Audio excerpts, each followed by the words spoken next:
दोस्तों नमस्कार। आज हम जिस बौद्ध भिक्षुणी के जीवन के बारे में जानेंगे उस बौद्ध भिक्षुणी का नाम है पटाचारा। यह भगवान बुद्ध की प्रमुख शिष्याओं में से एक थी जो अपने साधना के बल पर अरहत पद प्राप्त किया था। तो आइए जानें उसकी जीवनी के बारे में। पटाचारा का जन्म श्रावस्ती में एक श्रेष्ठ परिवार में हुआ था। पटाचारा का असली नाम कुछ और था। उसका नाम पटाचारा बाद में पड़ा था। पटाचारा का पिता बहुत धनी व्यक्ति था। कहा जाता है कि उसका मकान बहुत बड़ा और 7 मंजिला था। उसमें छोटे बड़े बहुत सारे कमरे थे। पटाचारा का एक भाई और था जो उससे काफी छोटा था। इतनी बड़ी हवेली में केवल 4 प्राणी, सेठ, सेठानी और उनके 2 बच्चे रहते थे। घर में सुख और वैभव के सारे साधन मौजूद थे। सेठ अधिक से अधिक धन कमाने की धुन में रहता था और सेठानी सामाजिक कार्यक्रम और आयोजनों में व्यस्त रहती थी। बच्चों की देखभाल के लिए अलग से नौकर छोड़े हुए थे।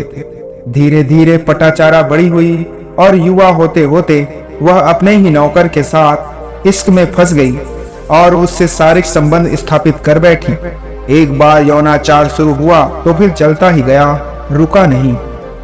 पटाचारा जब 20 वर्ष की हुई तो उसके माता पिता ने उसका विवाह करने के बारे में सोचा। एक धनी प्रतिष्ठित परिवार के सुयोग्य व्यक्ति के साथ उसकी सगाई कर दी। विवाह का दिन भी निश्चित हो गया, लेकिन शादी के दिन घर में बारात आने से पहले ही पटाचारा घर में जो भी धन आभूषण हाथ लगा उसे समेटकर अपने प्रेमी के साथ घर से भाग गई। शहर से दूर एक छोटे से गांव में जाकर वे दोनों रहने लगे। घर से लाया हुआ धन थोड़े दिन में खत्म हो गया और उसके सामने आजीविका का संकट पैदा हो गया।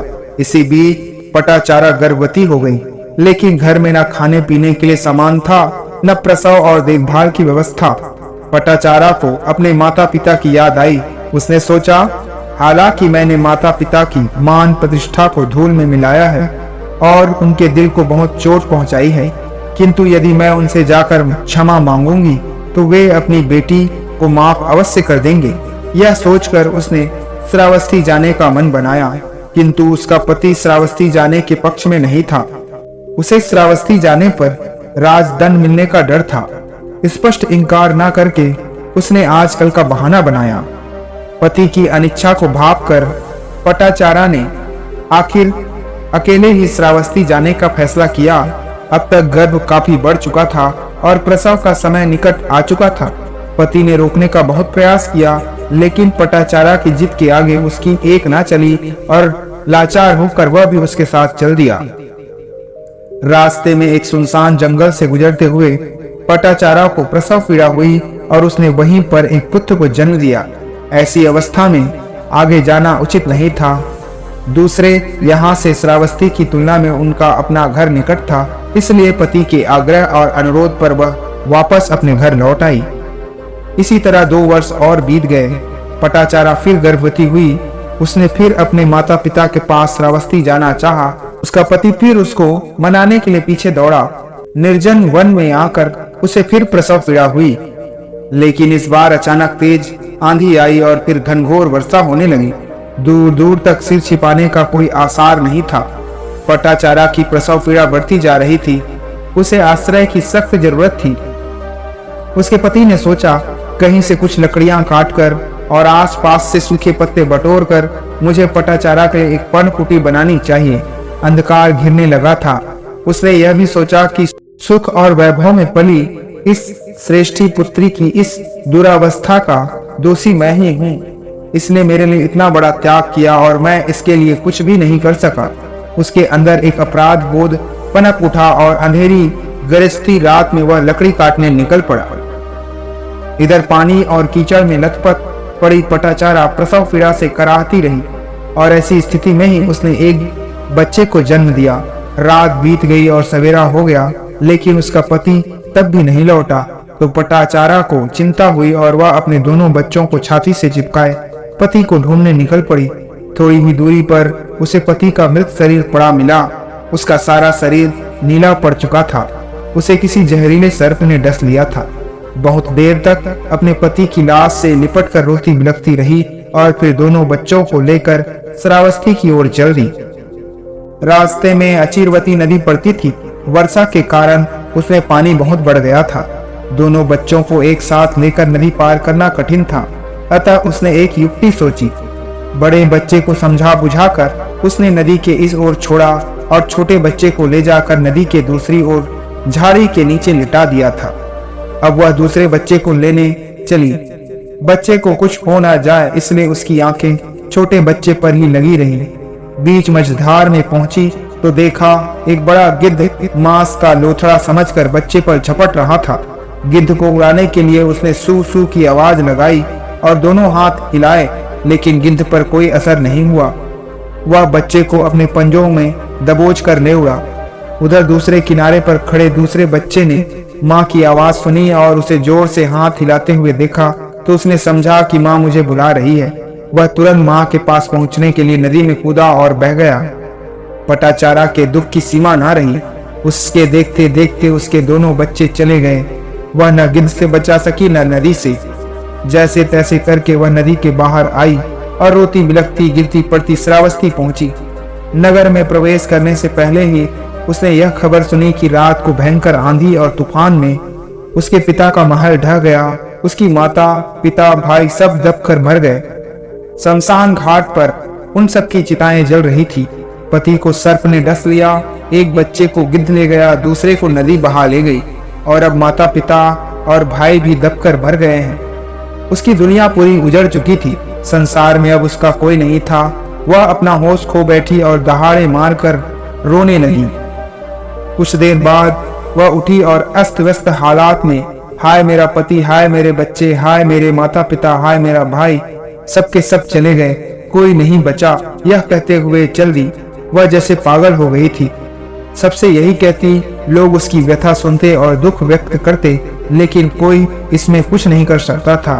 उसकी पागलों जैसी हरकतें देख लोग उससे बचते, अपने घरों के दरवाजे बंद कर लेते। कोई उसे अपने पास आने नहीं देता। बच्चे पगली पगली कहकर उसके पीछे दौड़ते, उस पर पत्थर फेंकते। उसके कपड़े फट गए, शरीर लहूलुहान हो गया। उसका शरीर और मन दोनों ही छिन्न भिन्न हो गया था। ऐसी ही दयनीय और पगलाई अवस्था में एक दिन वह जेतवनाराम विहार के पास से गुजरी। उस समय भगवान बुद्ध जेतवन विहार में ही ठहरे हुए थे और एक सभा को धर्म का उपदेश दे रहे थे। लोगों ने पटाचारा को वहां आते देखा तो उनमें हड़बड़ी सी मच गई।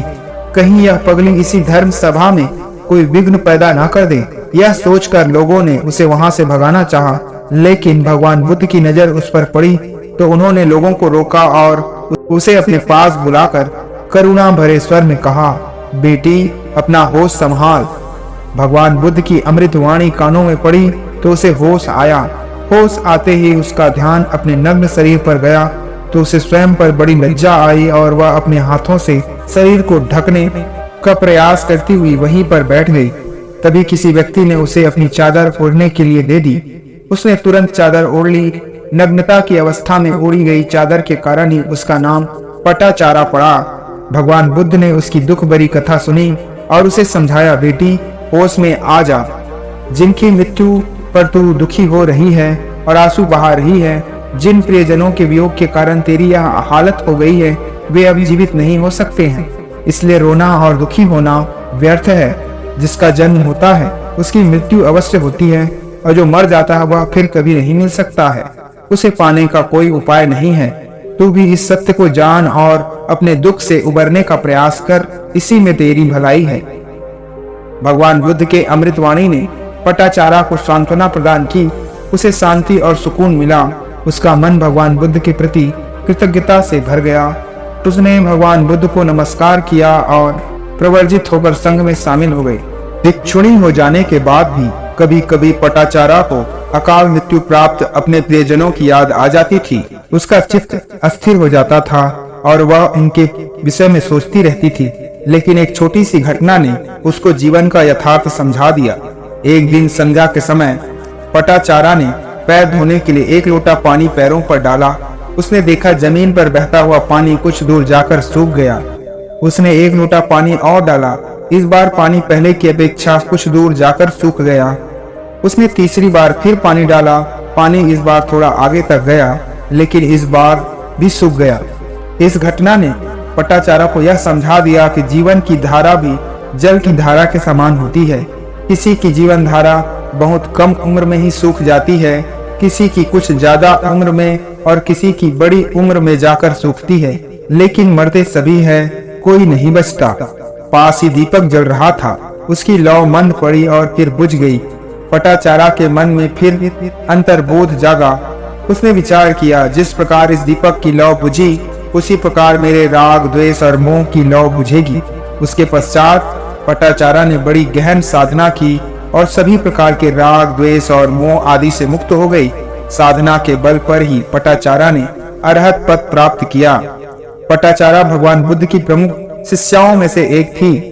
जिन थोड़े से भिक्षु, भिक्षुणी और गृहस्थ पुरुष स्त्रियों को भगवान बुद्ध ने अग्र की उपाधि दी, उनमें से पटाचारा भी एक थी। विनय संबंधी नियमों को अच्छी तरह जानने और उनके पालन करने वाली भिक्षुणियों में पटाचारा को सर्वप्रथम माना गया। धन्यवाद। ऐसे ही भगवान बुद्ध और उनसे जुड़ी भिक्षु और भिक्षुणियों के जीवन से संबंधित घटनाओं के लिए हमारे चैनल को लाइक, शेयर और सब्सक्राइब जरूर करें।